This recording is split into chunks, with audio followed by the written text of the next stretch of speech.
Be recorded. Welcome to the Sheffield Sunday As Bill Sees It meeting. This is a main share meeting, and today is with great pleasure and much gratitude that we welcome David Kay from London, who's coming to share for about 40 minutes, after which we'll open the meeting for general sharing, or if you'd like to ask a question. Thank you, David. It's wonderful to have you here, and the floor is yours. Thank you, Andy. What a lovely introduction. I feel at ease already, but my heart is pounding. But isn't it great to go live, though? Isn't it? When the camera's on, you have to go live. And you know the first time you had to do that in Zoom, when you had to come onto a Zoom meet and the camera was there and you had to share straight away. It was like action and and you could. I found it difficult to be myself in the beginning, you know. But I met young and people like that along the way. We met at Howard Eber's meeting, I believe, at Young, where we met first. The Big Book Comes Alive meeting. And I met Leslie. I see Leslie is here from London as well. And I met Leslie in the physical world as well. And I see Maureen is here as well. I met people along the way. And Andrew, I think I've met you before as well. But what I'm trying to get at is I love being part of the Fellowship of the Spirit. I do. I joined that before I really joined the physical AA. When I was in a treatment facility back in at the end of 1994, I was introduced to AA for the first time. Like, we've all had to be introduced to AA for the first time. And I suppose AA is not as bad, you know, it's more out there today. People kind of can join AA. The stigma is kind of not as much today as it was in 94, but it wasn't, I believe it was a lot worse when the original founders came in. You know, they called themselves drunks and everything. Now, I couldn't call myself a drunk, but when I got to the treatment facility, I learned about alcoholism. I learned about alcoholism being an illness. That was huge for me to make the statement that my name is David. I like to say my name is David, I'm alcoholic. I don't like to say I am an alcoholic, because I don't think I am an alcoholic. I think I'm a lot more than an alcoholic. But that's just me for my own clarity of mind. I know I'm alcoholic, though. I know when I take drink in me, I ain't having one drink and going home. And nor do I want to go home. And the fact is, then I realised I was powerless over alcohol. And then it made sense to me why those moments when I swore to myself, I'm definitely only going to have 2 drinks tonight, or 3 drinks tonight. I'm going home. I'm up early for work in the morning, or I got to meet the girl I'm going out with, a poor unfortunate girl who just said yes to me. You know, stuff like that. And, you know, and I wouldn't turn up for stuff like that, because once I had a drink in me, and I didn't want to be that kind of guy, but, you know, I'd go like, I'd feel terrible for about, you know, whatever, half hour, an hour. I feel a bit of guilt and shame and what would people think of me. And then I get a couple of drinks in me and I forget all about it. And I get all blasé about it. So I became this alcoholic personality. And I didn't want to be that guy. I wanted to be the good guy. I wanted people to think well of me. I grew up in an alcoholic home, and I saw my dad drinking when I was a young boy. And I saw a lot of that with my mother and arguing. And so I fought my father at a young age to protect my mother. So I didn't want to be a bad guy. I wanted to be a good guy. And that's what I've always wanted to be, you know, the John Wayne. And I grew up watching those movies with my dad, you know, the old cowboy movies. The hero would come into town and he'd rescue everyone, and then he'd just go on his way. And I had that fantasy of being that type of person. If bullies were picking on people, I'd kind of back up for the people who were getting picked on. And that's the type of guy I wanted to be. But I didn't realise that I was in alcoholism. And I'm alcoholic. And I was in alcoholism, I should say. I'm not in alcoholism today, I'd like to just point out. Now, I haven't drank since that time in 1994. I haven't found it necessary to take a drink since that, because, and I'll get into the reading now, but because I have step 2, really, I believe, I have a defence against the first drink. Now, when I was drinking as an alcoholic, I didn't have a defence against the first drink. My solution, and I have to practice a program even to this day to tell myself that alcohol is not the solution, because the first 2 drinks were definitely the solution. I tell you that now. The first 2 drinks were just awesome, aren't they? A real alcoholic would put his hand up for that. I mean, I said, of course, the first 2 drinks were just wonderful. But the thing is, I'm alcoholic and I can't stop now. I get the 2 drinks in me and I feel suave, I feel sophisticated. I feel I can get any woman in the place. I can take out any man in the place. I feel invincible. And of course, it's, as I now know, unfortunately, it's a delusion. It's a delusion. It's not real. But it seemed bloody real. That's the point. It seemed real. And I used to love that guy. I used to love feeling like that, you see. And then, as I said, if I'd done wrongs, I would feel guilt. I'd drink it, numb all that, and I'd get rid of all the guilt and the shame. and the remorse kind of stuff would be gone. I'd have a few drinks. So once I began to see in that treatment facility what AA says, what Alcoholics Anonymous, the movement says an alcoholic is, and I was reading the doctor's opinion about that. Now, I couldn't take in much information at the time. My head wasn't really able to take that. The concentration level wasn't big. But I was 27 years of age. I was a bit of a reader. I did like reading, and I used to try and read and figure things out quite a lot. But I read a bit of the doctor's opinion, and that got my attention straight away that, you know, the alcoholic is, at the time they called it a phenomenon. I think they have a lot more information about it now, but it was a phenomenon, a craving that an alcoholic is an abnormal drinker. Now, that's all I want to start with. That's all I'm saying when I say my name is David. If you're new, all I'm saying is my name is David. I'm alcoholic. I've got an abnormal reaction to alcohol. That's all I'm saying with that statement. When I was an alcoholic in alcoholism, then that's a nasty little thing. Then I became, as my dad caught me, and remember what I just told you about my dad, I became a nasty piece of work. I didn't want to be a nasty piece of work, but nevertheless, that's the way I became. And I became a manipulator. And I became, and I didn't know this about myself, by the way. I really didn't. And that's not an excuse. It's just, I did not know that when I drank, I became this other person, the person I just touched upon. And when I'd come to the next day, I'd be back being this guy. And Mr. Hyde, if you want to call it that way, that's a way of understanding it. I think the modern version is Gollum in The Lord of the Rings. I mean, I say that's kind of an interesting way of looking at it. You know, when you get a drink in you just change persona and you become a different person. And a lot of people spend millions or thousands of pounds going to therapy to find out about the unconscious and all this kind of stuff. And here I was in a treatment facility, and I'm getting confronted with my alcoholism, with my behaviour, because I had put myself in there, because AA members had given me the option. They said, "Do you want to go to a treatment facility?" And I had nothing else to really do. So I said, "You know what? Yeah, why not? Let's do it." And I didn't understand what I was getting involved in. And here I am 30 years later, still involved. And but I'm delighted. I'm thrilled that I made that decision to commit to AA. And when I learned what an alcoholic was, and then I learned what the movement was about, and I joined the Fellowship of the Spirit, I came to believe, and here's an interesting thing for information. It says in step 2, came to believe that a power. It says that, doesn't it? It says that very clearly. Now, I've always read that in my mind as came to believe in a power. Because Wilson says on page 10, and this is interesting, he says, it was only a matter of being willing to believe in a power greater than the self. Now, the self, as I understand it, is the ego, right? So it was only... That's all it was required of me to make my beginning. And we just read in the reading that I've chosen today, that's all it needs for a start. It's just a start. That's all that's happening here when I'm taking step 2. And I was always trying to, as I said, I was a reader, and I was always trying to figure out what God was, or figure out what the universe, figure it all out. I wanted to know everything in one sitting while I was having a couple of drinks. And here AA said to me, "No, that's not how it works. How it works is like this. We have a simple program for you." And I instantly went, "A simple program for me? I don't do simple programs, man. Give me the big stuff." I didn't even know. I was so smart, I didn't even know what a simple program was. I'm going to say what I think a simple program is. In a simple program, complexities are broken down into their basic components. We call those basic components steps. So I was trying to do the big thing in one sitting. And here's AA said to me, "No, you start with one step at a time. You've got to see the truth first and foremost where alcohol is concerned. This is not an academic exercise. It's not a philosophy course. Are you powerless over alcohol, or aren't you?"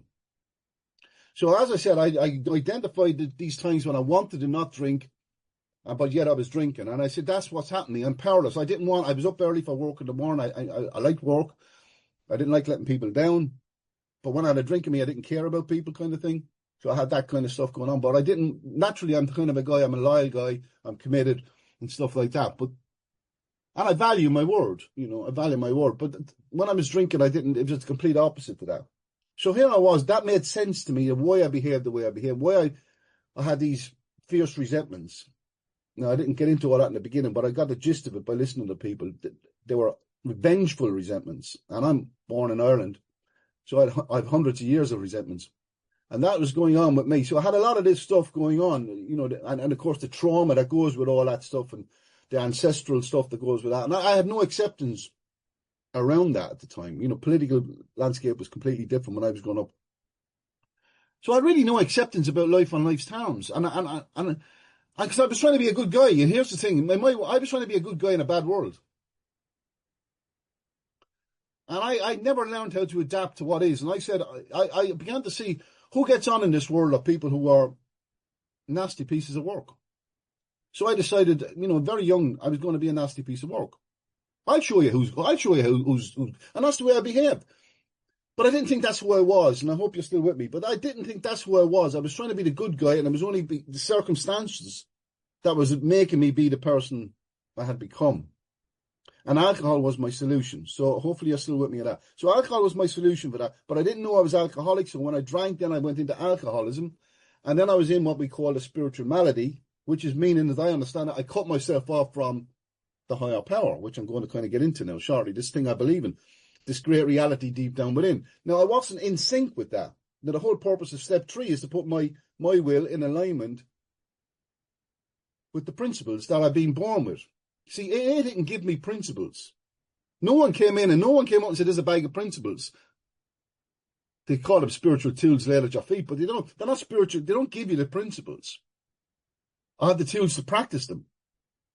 I already had the principles like consideration, thoughtfulness, kind, loving, loyalty. I wasn't practicing those type of things. That was the difference.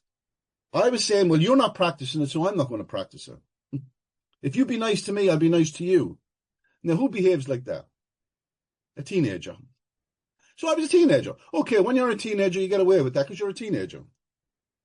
But then you're meant to grow up, aren't you? You're meant to kind of develop, and that's what's meant to happen. But I didn't do that naturally. I've only done it when I got into AA. I kind of went through a thing being, I'm not accepting the world the way it is. It should be different, blah, blah, blah. And consequently, I was going down dead ends, constantly going down dead ends. And I was expecting things to be different tomorrow. And I felt I had to do this all on my own. I felt it was me against the world, really. And because the understanding of God that people gave me, I didn't understand. I struggled to understand it. And I thought about it. And I wanted to believe it. I really wanted to believe in it, but I couldn't get my head around it, and it didn't work for me. So I decided it's all like Santa Claus. It's just a story that they tell people to keep them quiet. So I threw out the baby with the bathwater. I threw the baby out. I threw the whole lot out, and I discarded the messengers for the message. Everything was gone, and I went on self-sufficiency. And I needed alcohol to cope with being self-sufficient. And here I am in a treatment facility, and I'm 27 years of age, and it makes sense to me. Things are beginning to make sense to me for the first time in my life. I've always felt misunderstood. It was always me against the world. And here I was, you had people caring, like us here today, us alcoholics who are not in alcoholism, most alcoholics. I heard a bit of fellowship at the beginning, it was nice. And people caring for each other. I know this is virtual, but we also do it in the physical world. If you're new, we do it in the physical world as well when we meet each other. We care for each other. We don't like to see an alcoholic suffering. And we're not bad people trying to get good. We were sick people trying to get well. And that's been my experience of Alcoholics Anonymous. The real psychopaths who come into aid don't really stay, is my experience. I behaved like a psychopath when I was drinking. I'm not a psychopath. I behaved like one. I began to think I was one. Meaning, I didn't care. That's not who I was. That was just a personality. And it's very similar to a narcissist alcoholism. It's very, very similar, all about self-centeredness, work, because you have to be. You have to be. If I have a toothache, guess what I'm going to become? I'm going to become tooth-centered. Right? I'm going to become tooth-centered. I've got a pain on my tooth. I'm going to be tooth-centered. If I'm in alcoholism, guess what? I'm going to be self-centered. That's a fact. That's a fact. You have to get a drink. You have to get a drink. And I used to say that. I have to get a drink. I have to get a drink. And then when I get a drink, I go, but because I'm alcoholic, I couldn't stop then. The phenomenon of craving kicks in. I get 2 and 3, and I can't. I wanted to be the same after 10 drinks, 8 drinks, 6 drinks as I was after 2. So we call that the great obsession. I was trying to control and enjoy the effect produced by alcohol. The great obsession of every, and he calls it an abnormal drinker. That's all he says it is. The great obsession of every abnormal drinker. Notice he doesn't call him a drunk there. He doesn't even call him an alcoholic there. He just calls him an abnormal drinker. Now, you can call it a drunk if you wish, but I don't see myself as a drunk. I behaved like a drunk when I was drinking. And I didn't want to be drunk. I drank not to be drunk, strange enough. I drank not to be drunk. I was drinking to get the effect produced by alcohol because it enabled me to deal with life on life's terms then. And I used to be saying to myself, don't get drunk tonight, don't get drunk tonight. It never dawned on me to maybe stop at 2, or I couldn't stop at 2 because I was powerless, right? So now that we had that, and I'm in AA, and they're talking about God, and, you know, I heard what we read today, prejudice, talks about prejudice, and I was asking myself, have I got, well, I didn't even know, I'll be honest with you, I didn't know what prejudice meant. Now, I know they brought out the PLBB book for people who don't like to look good things up in dictionaries, but I had to look things up in dictionaries when I came in. And, you know, people who don't, they want other people. Well, that's just my understanding of it. I know some people have difficulty reading and they need simple advice and they want things done for them like that. And I understand that. But I wanted to be educated. I want to re-educate my mind. So I started, you know, and I was looking up dictionaries, and I looked up the word prejudice, and it means obviously to prejudge. Now that I know what it means to prejudge something without much information. So I just prejudged myself. So I had prejudgment of what God is. And I was struggling with other people's understanding. But here I was in this movement, this organization, and they said for the first time, people said to me, choose your own concept of God. Choose your own understanding of God. Now, it's not a wonderful thing that I could choose my own concept of God, what I call God. It's just a beautiful thing. Now, here's the thing on this. For my understanding of God, for me to think that my understanding of God is God, I'm deluded. I'm deluded. For me to think my understanding of God is God, I'm selling myself short. Both of them statements are true. But I have an understanding of God. But it's not the finished one, because I've grown in understanding for the last 30 years. And long may that continue. And I'm a member of a group called Growing in Understanding, which is step 10. We've entered the world of the Spirit. Our next function is to grow in understanding and effectiveness. So my understanding of God is what it's been about for me for the last period of time that I've been in recovery. And I've always wanted to get a deeper appreciation of things. I really do. But that's not going to keep me sober, of course, you know, just because it becomes intellectual. But I want to do God's work, of course, you know, and I mean that's with all my heart. I really do. And whatever that means, maybe just being thoughtful, being kind, being available for people. That's all it can basically mean. Just not doing not doing any harm to another human being consciously. Of course, I'm going to make mistakes along the way. I'm not saying that. But here is this beautiful thing. And he says, do not let any prejudice you may have against spiritual terms deter you from honestly asking yourself what they might mean to you. And of course, he says, at the start, this was all we needed to commence spiritual growth. Now, remember, step 10 talks about we've entered the world of the Spirit. Because by the time in step 2, I'm only starting to believe in or believe that. So in the process from 2 to step 9, I've done an inventory. I've made a decision to turn my will and my life over, notice, to the care of God. So if I turn this phone over to the care of Young, it's in Young's care. It's not Young's phone. It's only in Young's care. Young is going to give me that phone back, hopefully, after. Thank you, Young. So he's giving me back the phone. So I get my phone back.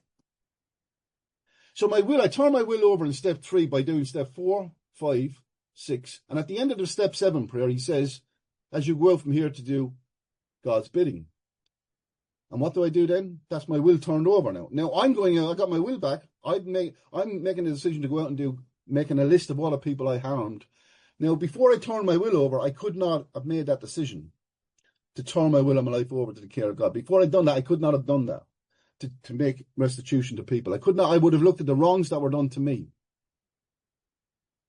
Right? Before I done an inventory, all I could have seen was the wrongs were done to me. I didn't look at my part in anything or how I was reacting to the world. I was still behaving like a teenager. Okay? So I think we all understand that, right? And that's just me kind of understanding myself, what the process was to get me to be the person I am today, the psychic change that I've had. So the psychic change was look at my part in things. Disregard the other persons, disregard societies, look at my part in things. And now I'm out to do God's bidding, so I'm making amends. By the time I do that, then I've entered the world of the Spirit. Meaning, as I understand it, because the Spirit doesn't move. The Spirit is not sick. The spiritual malady he's talking about is that I'm not in tune with the Spirit. Whatever you wish to call the Spirit, I call it my authentic self. But, you can call it what you wish to call it. But there's something, not the social self. The social self is just circumstantial. We are all born in different backgrounds. We're all born in different circumstances. But the cards were dealt, they call it. Wilson calls it, we play the cards that life deals us. How do I play the cards? That's all they are, and it's an opportunity to grow, develop, and do God's work. So that's what it's all about. I now have that understanding, you see, of the world. I didn't have that as a young teenager. I thought the world wronged me, and I'm not playing that game, and I saw it as a game. It's all a big show, and it's, it's what you had. It's who you knew. But I was looking for a world where it was based on what AA is based on, really, based on merit. Because there's only one type of membership in Alcoholics Anonymous. One type of membership. It's all gold star. There's no silver star membership in AA. There's no second-class citizens in AA. Wilson is, in this regard, Wilson and Hank Parkhurst and people like that who put this thing together, which Hank Parkhurst got cut out of the history, but nevertheless, he drank. But he was tremendous in the amount of work he done in the foundation of the organisation. And I read Bill Schaberg's book, Writing the Big Book, The Creation of AA, tremendous book if you want to learn about the foundation of the movement. And I learned about these people who put this thing together. And he could have been considered a co-founder. Bill Schaberg calls him, the AA historian calls him the co-founder who drank. But he was written out of the history. But I understand why they did that at the time. AA might not have got off the ground if they had said, well, who founded this organisation? Well, Bill Wilson and this guy by the name of Hank Parker. So where's Hank now? Well, Hank is drunk. Well, it's not really going to sell much. You're not really going to be buying into it, are you? You got this package, and you're saying, we got this great package and it works, but one of the founders is drunk. So they have to, and this is what they're doing. They're selling us something, and I'm glad they did it in some respects, but I think it's time for that man to be brought back into the, and it's just me saying that. This is the historians are saying that as well, and I think I'd subscribe to that way of seeing the things. But that was what I made a decision to join. I joined this organisation that we read at the beginning of this meeting about the preamble about AA being a fellowship of men and women. It's not there's no second class citizens. There's just gold star membership. Everyone joins it, and it's called the Fellowship of the Spirit, because Wilson says at the end of page 164, we shall be with you in the fellowship of the Spirit. Obviously, he couldn't be with us in the physical sense. Like, we're kind of in a fellowship, I understand this to be, we're in a kind of a fellowship of the Spirit by doing this kind of thing. What we're doing here, I like to think that's what's happening here.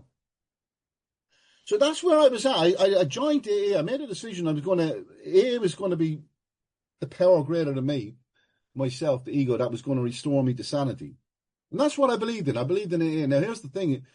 It's not only a two-step program. So then I went to step 3. Now, was I going to make a decision to turn my will and my life over to AA, the physical AA, the members of AA? No, I wasn't. So I made a decision to turn my will and my life over to the spirit of AA, the spiritual principles of AA. And that's what I've been doing. As I said, I've been getting a better understanding of that to this day, really. That's what I've been doing. And that's what I mean. I've tried to practice these principles, as he says, in all my affairs. So when Young asked me to share this, I sometimes I'm worried. He said you got 40 minutes to do it, and I was thinking 40 minutes. Normally we share in London for about 20 minutes and 25 minutes and stuff like that. And people start getting. I'm just looking at you all. You all seem to be sort of attentive still. And thank you for the thumbs up, Rachel. So the thing is, I'm aware that some people mightn't be still with it at that point. 25 minutes into a share. But let's go on to a little bit more of it. And I'm just going to read a little bit more of the section of what Wilson said on page 10. I wanted to try and do that. So this is what he talks about, the icy intellectual mountain, right? And he says, this is what he says in page 10. He said, I had always believed in a power greater than the death self, I'm calling it. He said, I had pondered these things. I was not an atheist. Few people really are, for that means blind faith in the strange proposition that this universe originated in a cipher and aimlessly rushes nowhere. My intellectual heroes. Now, I was kind of similar to what he's going on there. I was always trying to figure things out and, understand it all. And I thought if I understood it all, then I wouldn't have any insecurity. I wouldn't have any doubt. But I think being a human being, I know now, I'm in my 50s now, so I know what being a human being, the human condition is that we know we're fallible. We know we're going to shuffle off this mortal coil. we know that people we care about are going to shuffle off this mortal coil. And that's the human condition. I can't accept that of my own will. I just can't accept it. I think it's wrong. I'm sure God is listening to me going, hey, having a good laugh. But I'm sure it's wrong. And I think we should be living forever, and we should be all in harmony, and everyone should be loving and caring forever. And I want to run the show. I want to be in control. I want to be God, really. But I have to accept the fact that I'm a mere mortal in this body. I'm a mere mortal. And I have to accept that there's a greater plan, bigger plan. I not have to. I choose to now. I choose to accept that there's something bigger that I can't even comprehend. That's what I mean. My understanding of that, I don't know. And I have to go like this. I go like this sometimes. God, I have no idea. But I do believe there is a God. You see, I do believe there is a God, a total thing. Whatever that is, I don't know. But I do believe in him. And that's what I'm trying to get at. When I was drinking, I lost my belief. I thought it was all pointless, meaningless, aimless, and it all, as the French say, absurd. It all became absurd. And I don't want to ever go back to a state of consciousness where I don't see the mystery in all things. I also don't want to join an organization that tells me what I have to believe. I'm sure if I asked you all here in AA, would you join it? You all had to believe as Bill Wilson believed. No one would put up a hand, would it? Really, because we don't like dogma. We don't like being told what to believe. We choose our own conception of God. Right? And this is why AA it's the type of organization, not in a conventional sense. It's an organization that you can choose. There's no flags in AA. There's no flags. There's no boundaries in AA. In the spiritual realm, it's endless. The possibilities are endless. But we must have some form of framework to work within, and we call that each group is autonomous. So you've got a home group. And for me, being a member of AA and not doing service would be like going to the pub and not drinking. I think so. I think, because when I drank, I like the good drink. I'm sure you'll identify. I like the good drink. I like to get the effect produced by alcohol. So when I'm in AA, listen to Andy introduced the meeting, was great. Young duty service and Andrew and all the people doing the service. It's a great environment to jump into. And that just don't happen. People have to prepare themselves. And I do service as well on Zoom.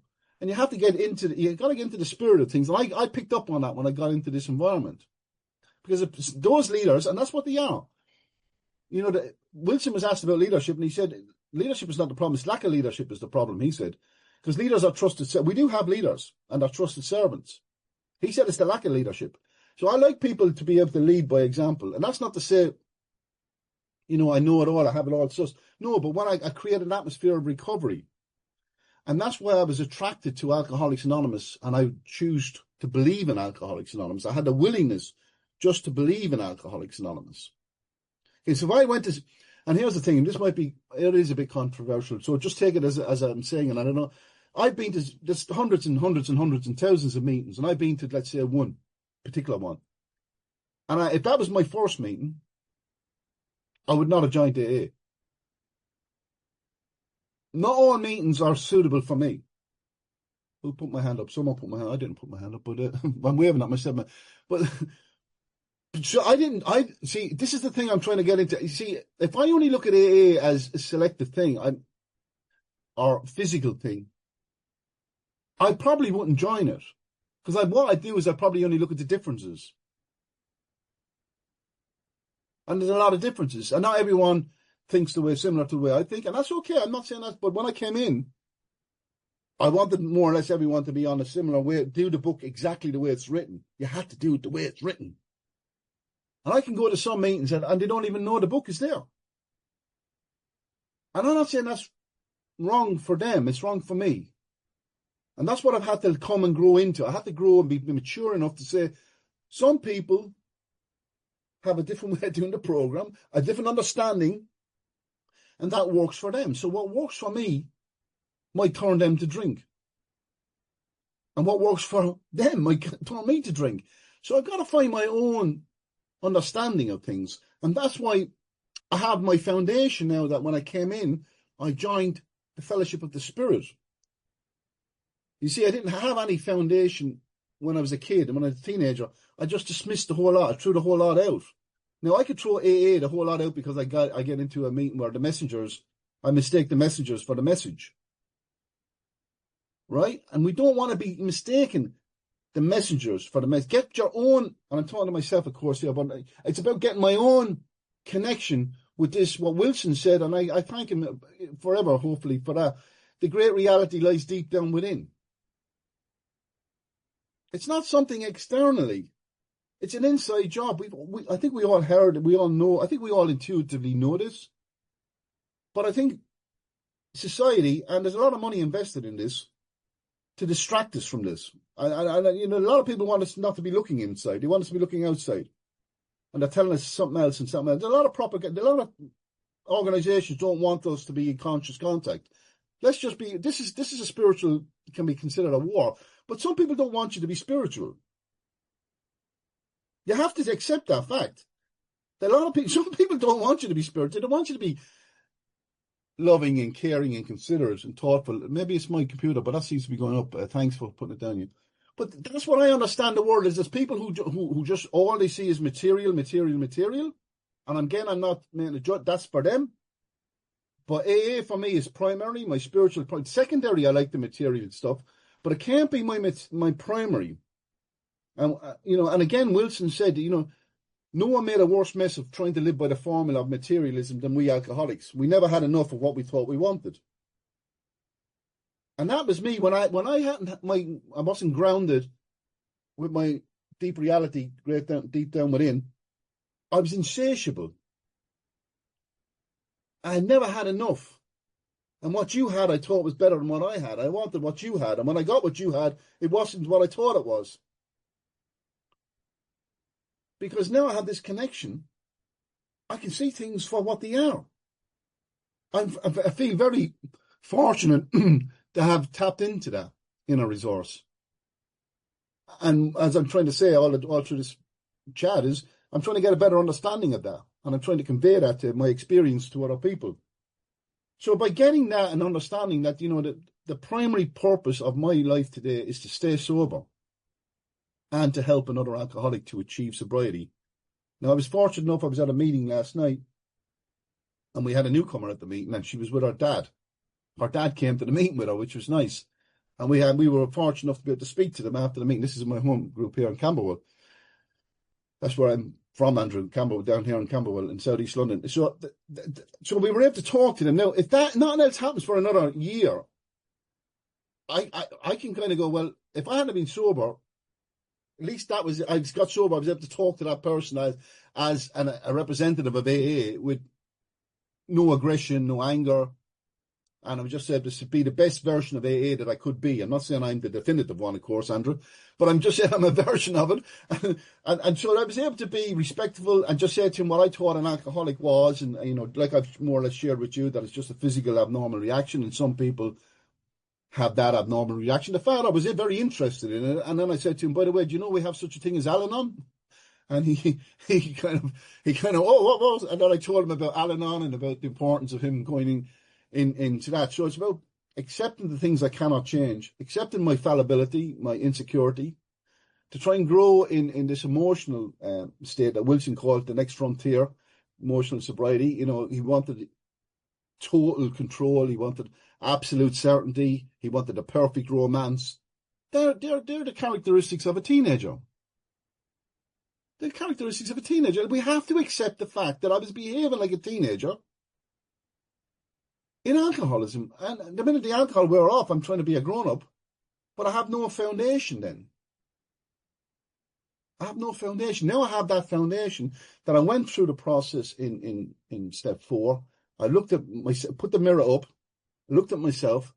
I didn't like it. Trust me, I didn't like it. I could have done with a drink at that time to take the edge off. Because it's scary to look at yourself, to see how much of a nasty piece of work I had become, how inconsiderate I was. And I remember slumping in my chair thinking, oh my God, I've been so inconsiderate.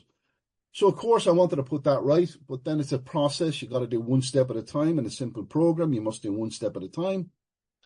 You know, deal with the complexities of it all. Just manage it down into right size proportions. And when life becomes too overwhelming for me, I can always go back and do what the English do. keep calm and make a cup of tea.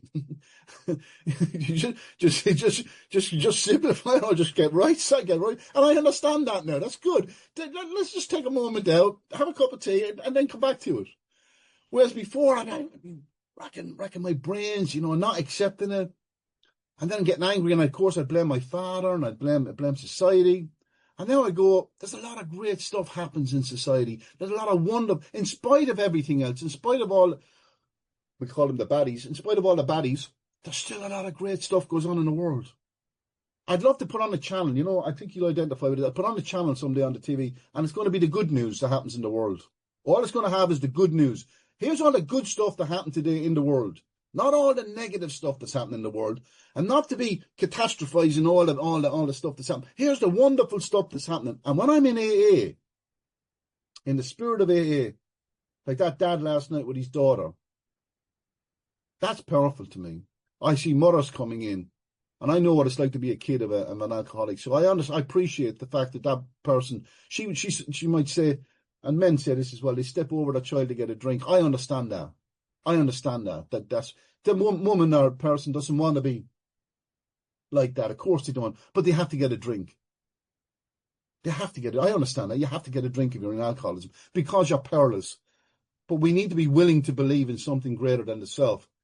Either can restore you to sanity, will restore you. I'm telling you it will, but that's your own understanding. That's your own journey. It has restored me to sanity, my right state of mind. I can see the truth where alcohol is concerned today. Now, I could not have done that of my own thinking because alcohol was my solution. 100%, the first 2 drinks were my solution. And even to this day, I would say if you're not an alcoholic, have 2 drinks if you've got anxiety. Take a drink, take the edge off. It's wonderful stuff. But if you're an alcoholic, if you've got an abnormal reaction to alcohol, be very careful because alcohol, they call it King Alcohol for a reason. And we became subjects of King Alcohol. And I became a subject of King Alcohol. And I was born in a republic in Ireland. And in Ireland, in a republic, you're a citizen. You don't have to do any king's bidding. And that's what I want to be. I don't want to be a subject of King Alcohol. I was doing his bidding. I was being inconsiderate. He likes me being inconsiderate. I got stars for being inconsiderate. I was dishonest. I was self-seeking. He loves all that. King Alcohol wants me to be like that. Because he's the king of mayhem, disharmony, confusion, frustration, despair. And I'm trying to turn around. I recognize that now. He's not getting me now. He won't get me consciously, but I can tell you this, he can get me. I think I beat him. I'm deluded. I have to go to a higher power. I've got to go to God to help me, because this guy, or whatever you want to call it, I'm just personifying it, but this power, this entity, I'm glad I escaped it. And I had escaped it with all the fervour, he says, of a drowning man. And I did grasp the flimsy reed. How desperate do you have to be to grasp a flimsy reed if you're drowning?